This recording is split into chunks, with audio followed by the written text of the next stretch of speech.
may pabaon sa Elmar na eggplant at saka ampalaya. Thank you so much. Mamaya may bibigay din ako doon. Ay, salamat.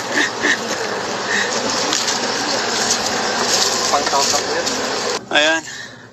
So medyo ginabi po tayo.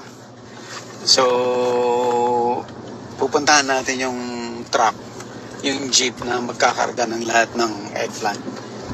Tapos from there, sabay-sabay tayo. Sasama tayo sa bahay. Titingnan natin yung ano. Actually, may sorting pa dapat yun mamayang madaling araw. Apparently, hindi na natin siya makakover. So medyo madilim na. Actually, magsa 7 p.m. na. So medyo gabi na po. Dahan-dahan lang kasi bangin yung kabilang side, no? Ilog yan eh. Yung nasa harapan natin, yan na yung jeep nila.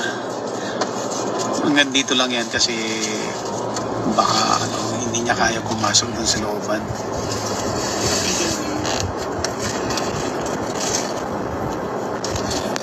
Yung mga yan, lahat ni Kuya JR yan. Mga jeep niya, mga lupa niya. Pundar niya lahat sa farming. So ito po yung bahay nila Kuya JR.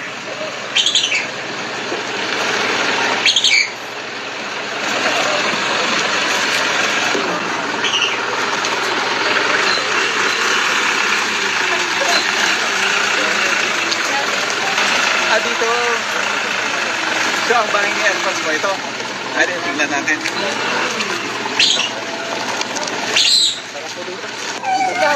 Anong madaming gulay na harvest? Nekar daw yung... Dami oh. Ay, bababa na.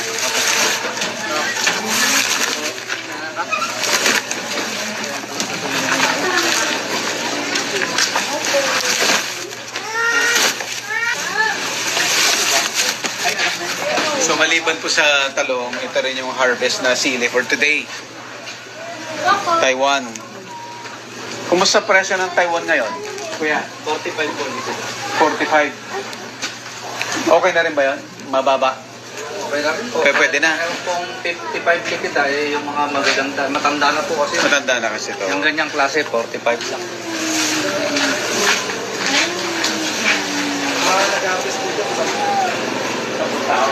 Magkano naman ang bayad sa pitas ng Taiwan? Ay, 20 na po ba ngayon? 20 pitas. Kalahati. Tapos 40 lang yun. 30 lang? 45. 45. 20 sa may lintas. Andun pa pre. Kaya... Magkano lang matitira? 10. 22 po. 22. 22. Ako dito naman nakakala. Okay lang. Wala na pong traffic. Wala nang tracking kasi sa'yo na yung tracking. Pero pagkataasan nito kuya, tumataas din to? Tumataas po. Dahil nung pong bago yan, 480 ang ligit. Kubita ka na, kumbaga. Matagal na po yan. Pagmala lang po siya para na rin po siya papatayin natin para taliman ng iba. Dahil nakakalas. Yan po yung nakatanim sa intercropping na sinasabi. Kaysa masayang nga naman, hayaan mo lang.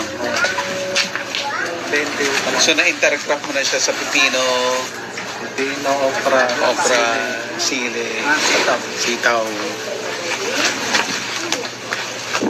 Pero yung last na ito, kailangan na po kasi magambul yung lupa na yan. Para Sisirahin na para talaga. sa talong.